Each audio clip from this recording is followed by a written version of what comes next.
जय श्री कृष्णा। नमस्कार मित्रों, कैसे हो आप लोग? अच्छे हो?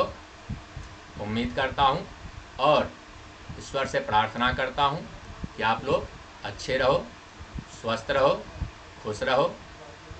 मित्रों, आज मैं आप लोगों को ग्रहों की कुछ विशेष बातें बताने जा रहा हूँ। यदि एक भी ग्रह आपकी जन्म कुंडली में ऐसी अवस्था में बैठा है तो मित्रों, आपको ये सब कुछ देने वाले हो जाएंगे। सब कुछ अपने सामर्थ्य से कहीं अधिक ये देने वाले हो जाते हैं मित्रों। यदि आपकी कुंडली कमज़ोर भी है, यदि आपकी कुंडली मजबूत नहीं है, तो भी ये अकेले ग्रह अगर एक भी ऐसा बैठा हो तो आपको वे सब कुछ देने वाले हो जाते हैं। रंक से राजा बनाने वाले, गरीब से अमीर बनाने वाले, मानसिक, भौतिक और आर्थिक सुख सुविधाओं का लाभ देने वाले हो जाते हैं। तो ग्रहों की वह कौन सी अवस्था है मित्रों, आइए जानते हैं। बिना विलंब किए कार्यक्रम शुरू करते हैं। मित्रों,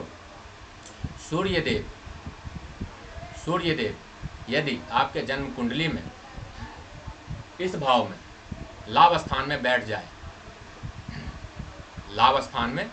जाए और ये अपनी राशि सिंह राशि में 5 नंबर की राशि में या मेष राशि 1 नंबर की राशि में बैठा हो, तो ऐसा सूर्य आपको आजीवन सुखी रखता है। पैसों की कभी कमी नहीं होने देता, कभी नहीं। यदि ऐसी अवस्था में सूर्यदेव बैठे हैं तो आपके जीवन में पैसों की, धन की कभी भी कमी नहीं होगी, कभी नहीं। यदि वो अपने मित्र की राशि में भी बैठे हैं, यहाँ पे अपने मित्र की राशि गुरुदेव की राशि या चंद्रमा की राशि या मंगल की राशि में भी बैठे हैं, तो वो आपको अधिक से अधिक लाभ देने वाले हो जाते हैं। इसके अलावा यदि सूर्यदेव 10वें भाव में, इस भाव में और या फिर 9वें भाव में बैठा हो, तो भी यह आपको भाग्य को बढ़ाने वाले और विशेष सरकारी लाभ, सरकारी और प्रशासनिक लाभ दिलाने वाले हो जाते हैं।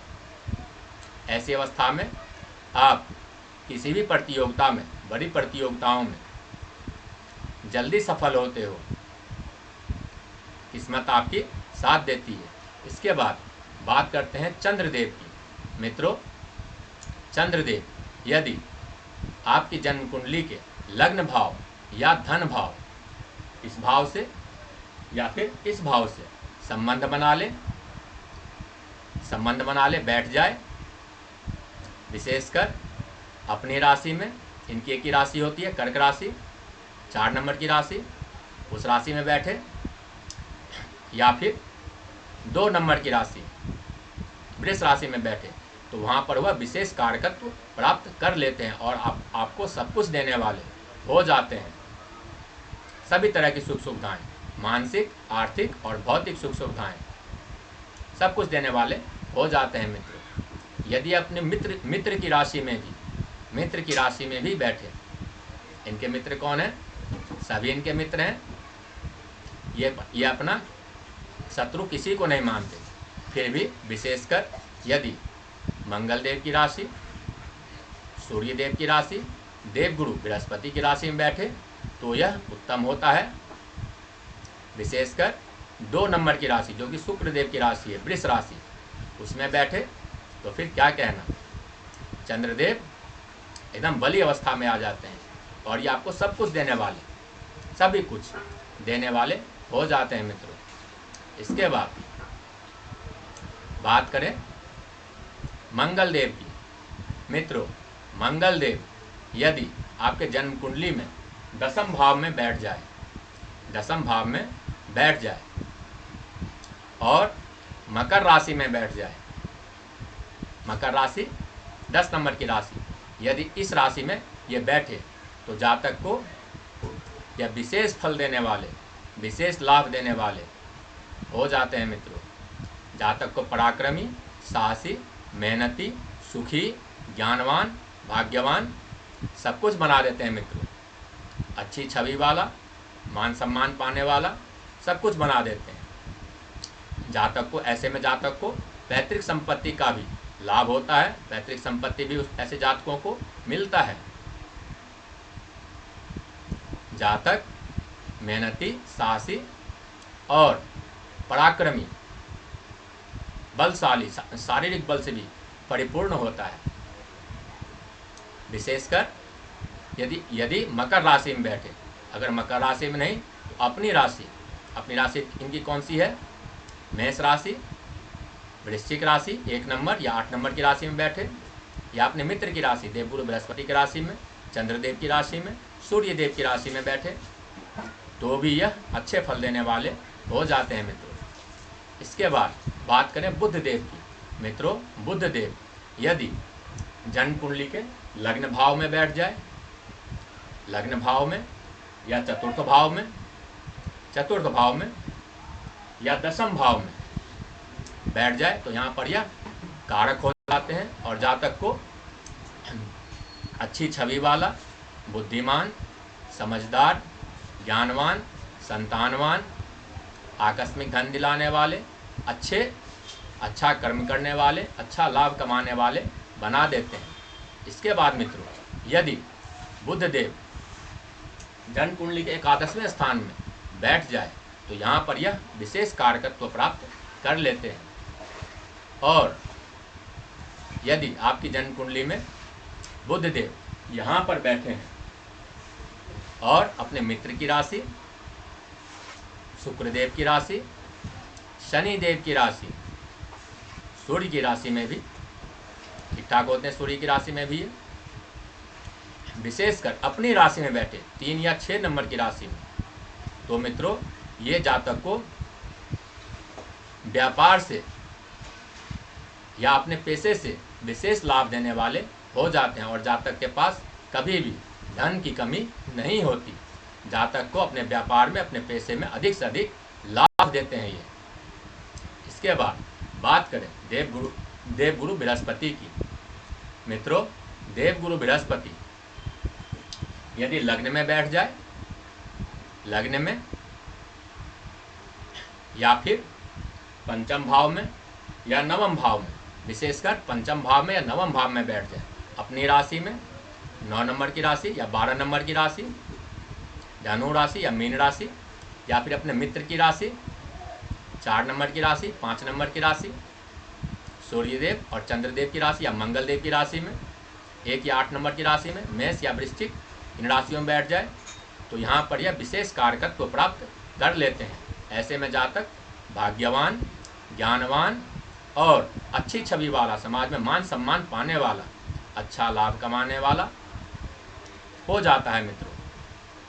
ऐसे में जातक को भाग्य का पूरा साथ मिलता है। जातक 1 कदम चलता है, भाग्य उसका 4 कदम आगे ले जाता है। ऐसे जातक मोक्ष की भी प्राप्ति करते हैं। ऐसे जातक सुखी होते हैं। ऐसे जातक को कभी भी पैसों की कमी नहीं होती। ऐसे जातक शिक्षित होते हैं। इसके बाद बात करते हैं शुक्रदेव की। मित्रों, शुक्रदेव की 2 राशियों के स्वामी है ये, वृष के और तुला के। वृष राशि और तुला राशि के स्वामी होते हैं। मित्रों, मीन राशि में यह उच्च के हो जाते हैं। मित्रों, शुक्रदेव यदि आपके जन्म कुंडली के 12वें स्थान में यहाँ पर बैठा हो, विशेषकर मीन राशि में 12 नंबर की राशि में, जो कि देवगुरु बृहस्पति की राशि है, उसमें बैठे हों, तो ये विशेष कारकत्व को प्राप्त कर लेते हैं वहाँ पे और जातक को सब कुछ देने वाले हो जाते हैं। समाज में मान सम्मान पाने वाला, जातक को सुखी बनाते हैं। भौतिक सुख सुविधाएं, भोग की वस्तुओं को विशेष तौर पे ये जातक को लाभ देते हैं। जातक 2 पैसे कमाता है, 2 पैसे लगाता है व्यापार में और 200 का लाभ करता है। ऐसी स्थिति में विशेषकर वो अपनी राशि, अगर मीन राशि में ना बैठा हो तो अपनी राशि में बैठे हो 2 नंबर या 7 नंबर की राशि में, या अपने मित्र की शनि देव की राशि में 10 या 11 नंबर की राशि में, या फिर बुध देव की राशि में 3 नंबर की राशि में, 6 नंबर की राशि में नीच के हो जाते हैं। तो मित्रों ऐसी अवस्था में यदि दैत्य गुरु शुक्लाचार्य शुक्रदेव 12वें स्थान में बैठे हो तो ये आपको सब कुछ देने वाले हो जाते हैं। इसके अलावा मित्रों शुक्रदेव यदि लग्न भाव में बैठ जाए, लग्न भाव में, चौथे भाव में बैठ जाए, सप्तम भाव में बैठ जाए, लग्न भाव में, सुख भाव में या सप्तम भाव में, तो यहाँ भी यह कारक हो जाते हैं। ऐसी स्थिति में जातक समाज में मान सम्मान पाने वाला, सुखी, अच्छा दाम्पत्य वैवाहिक जीवन अच्छा चलाने वाला हो जाता है, और जातक की पत्नी उसका पूरा साथ निभाती है। जातक को पत्नी से विशेष लाभ होता है। इसके बाद मित्रों बात करें शनि देव की। मित्रों शनि देव यदि जन्म कुंडली के तीसरे भाव में, छठे भाव में,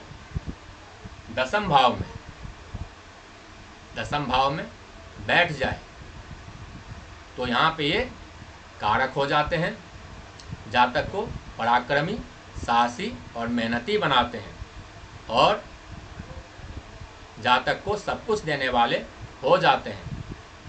विशेषकर अगर ये तुला राशि 7 नंबर की राशि में बैठे हो, तुला राशि में अगर ये अपनी राशि में भी 10 या 11 नंबर की राशि में भी बैठे हो तो ये जातक को सब कुछ देने वाले हो जाते हैं मित्रों, सब कुछ। या फिर अपने मित्र की राशि शुक्र देव की राशि में भी 2 नंबर की राशि इसमें भी बैठे हों, बुध देव की राशि 3 या 6 नंबर की राशि में भी बैठे हों तो भी यह बहुत कुछ देने वाले जातक को हो जाते हैं। इसके बाद बात करें राहु देव की। मित्रों राहु देव एक छाया ग्रह है, इनकी ग्रहों में गिनती नहीं है। जिसके साथ ये बैठे उसी जैसा स्वभाव कर लेते हैं, जिस राशि में बैठे उन्हीं के जैसा इनका स्वभाव हो जाता है।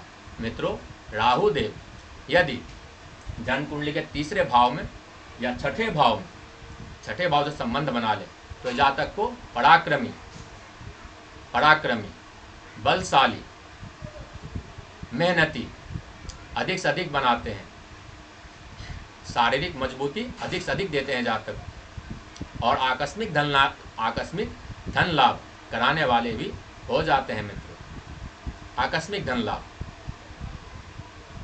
इसके अलावा राहु देव यदि दसम भाव में बैठ जाए, दसम भाव में राहु देव बैठ जाए तो ऐसे जातक राजनीति से विशेष लाभ कमाता है, और राजनीति में उसका जीवन, उसका कैरियर अच्छा होता है मित्रों, अच्छा होता है।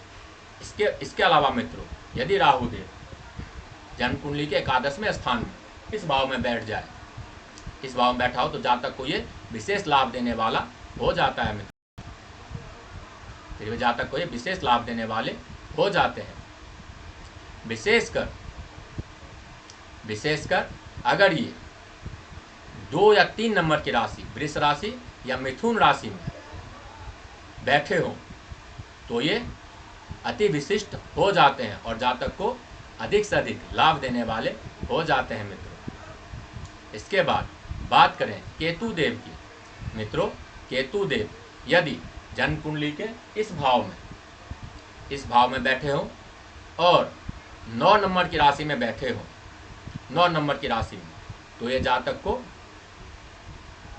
धर्मी बनाते हैं, और ऐसे जातक धर्म कर्म से विशेष लाभ पाता है और अंत में मोक्ष की प्राप्ति करता है। ऐसे जातक को आकस्मिक धन लाभ भी होता रहता है। जातक की पर्सनैलिटी, छवि समाज में अच्छी होती है, जातक सुखी होता है, ज्ञानवान होता है, जातक भाग्यशाली होता है। इसके अलावा मित्रों यदि केतु देव का संबंध जन्म कुंडली के दूसरे भाव से हो जाए या अष्टम भाव से हो जाए, अष्टम भाव में बैठ जाए, युति कर ले, तो ऐसे जातक भी आकस्मिक धन लाभ, ऐसे जातकों को भी केतु देव आकस्मिक धन लाभ कराते रहते हैं। यह निश्चित है मित्रों। रातों रात कहाँ से पैसे आया कुछ पता नहीं, एकाएक आता है पैसे, और जिंदगी में ये कई बार होते रहता है। मित्रों, ये कुछ मोटी मोटी बातें थी, मुख्य बातें थी। बातें और भी बहुत कुछ हैं, तो ये मुख्य बातें थी जो आपके समझ में आसानी से आ सकती थी, इसीलिए मैंने बताई। अगर ऐसी स्थिति, एक भी स्थिति, ग्रहों की ऐसी स्थिति अगर एक भी आपके जन्म कुंडली में है तो आपकी कुंडली मजबूत है, घबराएं नहीं, आपको इसका लाभ अवश्य मिलेगा, पूर्ण लाभ मिलेगा, चाहे थोड़ा देर से सही, लेकिन इसका लाभ आपको अवश्य मिलेगा, यह निश्चित है। और यदि ऐसी अवस्था में कोई भी ग्रह बैठा हुआ है तो आप उसको और प्रसन्न करें, बीज मंत्रों से, उपायों से, सेवा से। बहुत सारे उपाय हैं, सभी ग्रहों के बीज मंत्र हैं, सभी ग्रहों के लिए कुछ न कुछ उपाय सुझाया गया है। आप कमेंट के माध्यम से किसी भी ग्रह के बारे में उपाय पूछ सकते हैं, आपका वेलकम है, क्योंकि इस कार्यक्रम में सब कुछ नहीं बताया जा सकता, इसकी समय सीमा निर्धारित है एक। वैसे मित्रों, मैं कोशिश करूँगा किसी और कार्यक्रम में इन सब के उपाय बताने की, जिसको करने से अगर ऐसी अवस्था कुछ भी है, एक भी ग्रह आपके जन्म कुंडली में ऐसा बैठा है तो आपको इसका लाभ निश्चित मिलेगा, निश्चित। और उसका जल्द से जल्द लाभ पाने के लिए आप उपाय करें। उपाय बहुत सारे, जैसे कि मैंने कहा, आपको उसका तत्काल जो है लाभ मिलने लगेगा मित्रों। तो मित्रों, यह सब कुछ विशेष बातें थी, विशेष बातें, ग्रहों की विशेष बातें, जहाँ पे ग्रह अधिक से अधिक बलवान हो जाते हैं। और यदि ऐसी स्थिति में आपकी कुंडली में एक भी ग्रह ऐसा बैठा है तो उसका सबसे अधिक लाभ उस ग्रह की दशा में आपको मिलने वाला है, या फिर उस ग्रह की जब अंतर दशा में, किसी भी ग्रह की दशा चल रही है, जब वो अंतर दशा में उसके आएंगे तब उसका लाभ आपको मिलेगा। या फिर आपको, जैसे कि मैंने कहा, कि आप उसको प्रसन्न करें बीज मंत्र से, लगातार अगर करते हैं तो तत्काल उसका लाभ आपको मिलेगा, यह निश्चित है मित्रों। तो मित्रों, आज के कार्यक्रम को, अपनी वाणी को यहीं विराम दें। आपको यह कार्यक्रम कैसा लगा कमेंट के माध्यम से अवश्य लिखें। अपना प्रेम, अपना दुलार बना के रखें, सदैव बना के रखें मित्रों। इसके अलावा भी यदि आपके पास कोई सुझाव हो तो आप उसको भी लिख सकते हैं, अपने सवाल, अपनी समस्याएं वो भी लिख सकते हैं मित्रों कमेंट में, व्हाट्सएप में, आपका वेलकम है। तो मित्रों, आज के कार्यक्रम को, अपनी वाणी को यहीं विराम देते हैं। अगर आपको यह वीडियो अच्छा लगा तो उसको लाइक करें, सब्सक्राइब करें। तो मित्रों, मिलते हैं अगले वीडियो में अगले विषय के साथ। तब तक के लिए धन्यवाद, नमस्कार, जय श्री कृष्णा। ईश्वर आपको और आपके परिवार को खुश रखे, सुरक्षित रखे, आपकी सभी मनोकामनाएं पूर्ण हो। जय श्री कृष्ण मित्रों।